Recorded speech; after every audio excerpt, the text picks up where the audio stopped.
Hello बच्चों, आज हम हिंदी भाषा का अध्ययन करेंगे। ये सभी कक्षाओं के लिए उपयोगी होगा। सबसे पहले पढ़ेंगे शब्द। दो या दो से अधिक वर्णों के सार्थक मेल को शब्द कहते हैं। जैसे ह, आ, थ, अ मिलकर हो गया हाथ।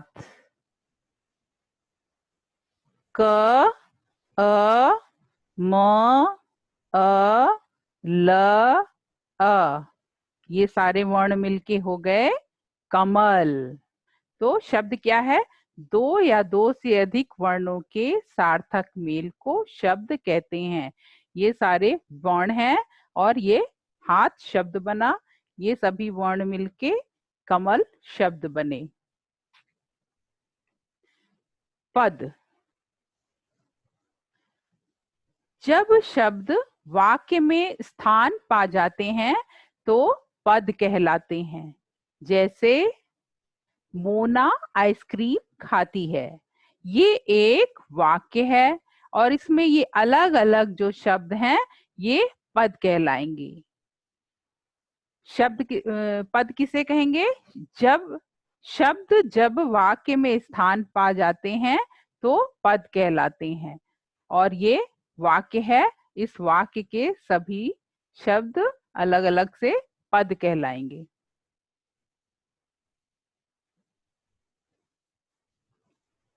शब्दों का वर्गीकरण मतलब शब्द कितने प्रकार के होते हैं? प्रयोग के आधार पर, उत्पत्ति के आधार पर, बनावट के आधार पर, अर्थ के आधार पर। चार तरह के शब्द हैं। चार प्रकार के शब्दों का वर्गीकरण किया गया है। प्रयोग के आधार पर यानी शब्द को कैसे प्रयोग किया जाता है। उत्पत्ति यानी शब्द कहाँ से शब्द का जन्म हुआ। बनावट अर्थात शब्दों की बनावट कैसे है। और अर्थ शब्दों के अर्थ कैसे हैं। तो इन चार शब्दों के वर्गीकरण इन चार प्रकार के हैं। पहला, प्रयोग के आधार पर। प्रयोग के आधार पर पहला है विकारी शब्द। जो शब्द लिंग, वचन, पुरुष या कारक के अनुसार बदलते हैं उन्हें विकारी शब्द कहते हैं। जैसे संज्ञा, सर्वनाम, विशेषण, क्रिया। दूसरा, अविकारी शब्द। ऐसे शब्द जिनके रूप में कभी परिवर्तन नहीं होता है।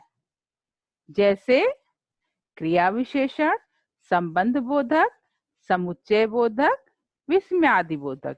ये हो गए प्रयोग के आधार पर शब्द, विकारी शब्द और अविकारी शब्द। अब एक प्रश्न करेंगे, विशेषण कैसा शब्द है? अविकारी, सार्थक या विकारी? बिल्कुल सही, विकारी शब्द।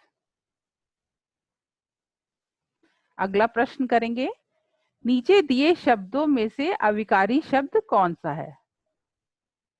क्रिया विशेषण, संज्ञा या क्रिया? बिल्कुल सही, क्रिया विशेषण। ये प्रश्न मैं आपको केवल अभ्यास करने के लिए दे रही हूं।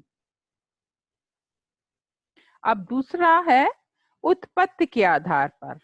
शब्द के वर्गीकरण का दूसरा आधार है उत्पत्ति के आधार पर। पहला, तत्सम शब्द। ऐसे संस्कृत के शब्द जिनका हिंदी में मूल रूप में प्रयोग किया जाता है। दूसरा, तद्भव शब्द। संस्कृत के वे शब्द जिनके मूल रूप में परिवर्तन करके हिंदी में प्रयोग किए जाते हैं। तीसरा, विदेशज शब्द। वे शब्द जो किसी विदेशी भाषा से हिंदी में ग्रहण किए जाते हैं। जैसे अंग्रेजी, फारसी, उर्दू, अरबी। चौथा, देशज शब्द। देश की दूसरी भाषाओं और बोलियों से हिंदी में लिए गए शब्द, जैसे ब्रज से, भोजपुरी से, राजस्थानी से, ये जो देश की भाषाएं हैं इनसे लिए गए शब्द देशज शब्द कहलाते हैं। तो उत्पत्ति के आधार पर कौन कौन से शब्द हैं? तत्सम शब्द, तद्भव शब्द, विदेशज शब्द, देशज शब्द। अब एक प्रश्न करेंगे, देश की दूसरी भाषाओं और बोलियों से हिंदी में लिए गए शब्द क्या कहलाते हैं? देशज, तद्भव या विदेशज? बिल्कुल सही, देशज। अब हम यहाँ तत्सम शब्द देखेंगे कुछ। तत्सम अश्रु, गृह, कूप, हस्त, घोटक, दुग्ध, ये तत्सम शब्द कहलाते हैं। तद्भव शब्द आंसू, घर, कुआं, हाथ, घोड़ा, दूध।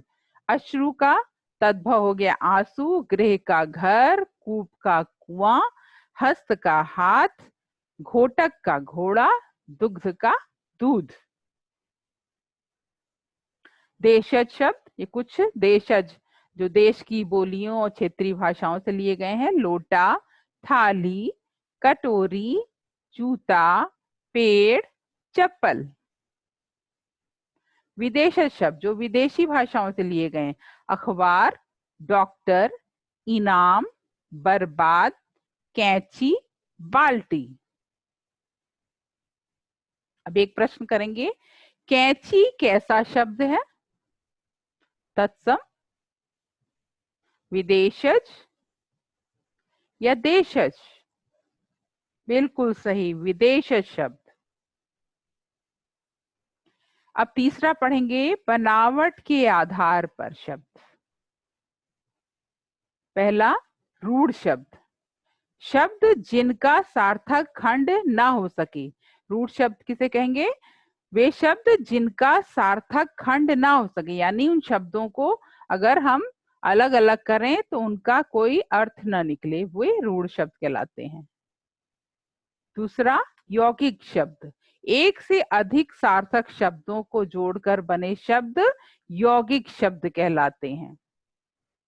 तीसरा, योग रूढ़ शब्द, दो सार्थक शब्दों से मिलकर बने ऐसे शब्द जो किसी विशेष अर्थ के लिए रूढ़ हो गए हैं, उन्हें रूढ़ शब्द कहते हैं। अब इन्हीं शब्दों को फिर देखेंगे। रूढ़ शब्द, घर, कुर्सी, गाय, नाक, रात, फल, पंखा, जल, वायु, ये सारे शब्द रूढ़ शब्द हैं। इनको अगर जैसे हम अलग करेंगे, घ अलग, र अलग करेंगे तो कोई अर्थ नहीं निकलेगा। गाय में गा अलग करें या अलग करें तो कोई अर्थ नहीं निकलेगा। पूरा मिला के ही हम इसको शब्द बनाएंगे। दूसरा है यौगिक शब्द, जिनको जोड़ के बनाया जाता है। जैसे हिम, हिम माने होती बर्फ, और आलय माने होता है घर। अब इन दोनों शब्दों को जोड़ के शब्द बना हिमालय, तो हिमालय यौगिक शब्द है। इसी तरह से सब्जी, सब्जी एक शब्द है और वाला एक अलग शब्द है। दोनों के अलग अलग अर्थ हैं और इन दोनों को जोड़ के बन गया सब्जी वाला, तो ये बन गया यौगिक शब्द। इसी तरह से भूगोल, धन, इक। भूगोल में इक प्रत्यय, आगे आप पढ़ेंगे या आपने पढ़ा भी होगा प्रत्यय, तो इक प्रत्यय जोड़ के बन गया भौगोलिक, एक नया शब्द, यौगिक शब्द। इसी तरह से सप्ताह, सप्ताह में इक प्रत्यय जोड़ के बन गया साप्ताहिक। इसी तरह से और भी शब्द बन सकते हैं, जैसे सब्जी वाला है तो दूध वाला है, और ठेले वाला है, कुल्फी वाला है। इसी तरह से हिमालय की तरह विद्यालय है, पुस्तकालय है, ये सब यौगिक शब्द हैं। अब योग रूढ़ शब्द। योग रूढ़ शब्द, पंख, पंख का अर्थ होता है कीचड़, ज का अर्थ होता है जन्म लेना, कीचड़ में जन्म लेना। पंख और ज मिलके बन गया पंकज। अर्थात कीचड़ में जन्म लेने वाला। पंकज जो है शब्द वो कमल के लिए रूढ़ हो गया है। अगर हम पंकज कहें तो इसका अर्थ हुआ कमल। ये कमल के लिए रूढ़ हो गया है, यानी ये कमल के लिए फिक्स हो गया है। इसी तरह से लंबा और उदर, लंबा माने लंबा, उदर माने पेट। लंबा उदर मिलके बन गया लंबोदर, अर्थात लंबे पेट वाला। ये लंबोदर शब्द गणेश जी के लिए रूढ़ हो गया है, यानी जब हम अगर कहें लंबोदर तो उसका अर्थ होगा गणेश जी। इसी तरह से दशानन शब्द, दश और आनंद रावण के लिए प्रयोग किया जाता है, उसके लिए रूढ़ हो गया है। अब प्रश्न देखें, दूध वाला कैसा शब्द है? यौगिक, योगरूढ़ या रूढ़? बिल्कुल सही, यौगिक, क्योंकि दूध और वाला जोड़ के बना है। अब चौथा हम पढ़ेंगे अर्थ के आधार पर शब्द। पर्यायवाची शब्द, पहला है पर्यायवाची शब्द, जैसे सूर्य का पर्यायवाची दिनकर भी है और भानु भी है। विलोम शब्द, रात का दिन विलोम है, मोटा का पतला। तीसरा अनेकार्थी शब्द, जैसे पत्र का एक अर्थ होता है पत्ता और एक अर्थ होता है चिट्ठी, यानी पत्र के अनेक अर्थ। चौथा है श्रुति सम भिन्नार्थक शब्द, यानी जो सुनने में एक जैसा लगे, सम लगे, सम मानी समान हो, सुनने में समान हो और अर्थ में भिन्न हो, अलग हो, ऐसे शब्द। जैसे गृह और ग्रह सुनने में एक जैसे लगते हैं, लेकिन गृह का अर्थ होता है घर और ग्रह का अर्थ होता है नक्षत्र, जो प्लैनेट्स, उनको ग्रह बोलते हैं। इसी तरह से पांचवा है सार्थक शब्द, जैसे चाय, आम, सोना, ये सब सार्थक शब्द है, इनका अर्थ निकलता है। छठा है निरर्थक शब्द, वाय, वाम, वोना, जैसे चाय का वाय, आम का वाम, सोना का वोना। ज्यादातर ये ऐसे जोड़े में बोले जाते हैं। और निरर्थक शब्द प्रायः व से शुरू होते हैं, चाय, वाय, सोना, वोना, खाना, वाना, पीना, वीना, इस तरह से। अब प्रश्न करेंगे, झूठ सच कैसा शब्द है? निरर्थक शब्द, अनेकार्थी शब्द या विलोम शब्द? बिल्कुल सही, विलोम शब्द। प्रश्न करेंगे, लड़का वड़का में वड़का कैसा शब्द है? विलोम शब्द, पर्यायवाची शब्द, निरर्थक शब्द? बिल्कुल सही, निरर्थक शब्द।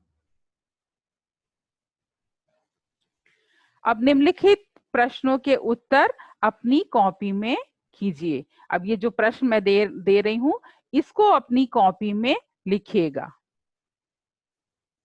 4 तत्सम शब्द, 4 तद्भव शब्द लिखिए, 4 देशज शब्द लिखिए, 4 विदेशज शब्द लिखिए, 2 रूढ़ शब्द लिखिए, 2 यौगिक शब्द लिखिए और 2 योग रूढ़ शब्द। बच्चों, ये शब्द आपके जो पुस्तक है उनमें पीछे दिए गए हैं, उनमें से ढूंढ के करिए या स्वयं कहीं से खोज के इन शब्दों को लिखने का प्रयास कीजिए। आज इतना ही, और अगले वीडियो में हम दोबारा उपस्थित होंगे। तब तक के लिए धन्यवाद।